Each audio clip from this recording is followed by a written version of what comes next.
প্রিয় viewers, Mitsubishi F800 ইনভার্টারের program unlock কিভাবে করা যায় সেটা এই ভিডিওতে দেখানো হয়েছে।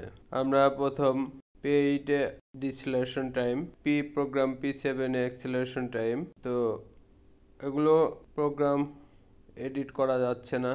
প্রোগ্রাম এডিট করলে সেখানে এরর আসতেছে, তো প্রোগ্রাম রাইট করা যাচ্ছে না, এরর 4 আসতেছে।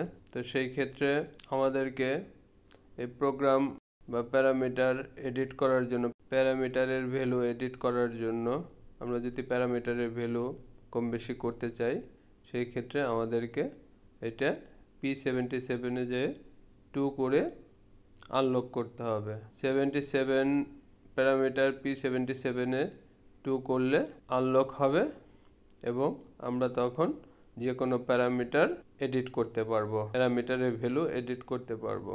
এখন আমরা যদি আবার চেক করি, তাহলে P7 অ্যাক্সেলারেশন টাইম, এখানে আমরা ভ্যালু কম বেশি করে এডিট করে আমাদের মতো নিতে পারি, বা অ্যাজ পার রিকোয়ারমেন্ট আমরা এখানে ভ্যালু কম বেশি করতে পারি।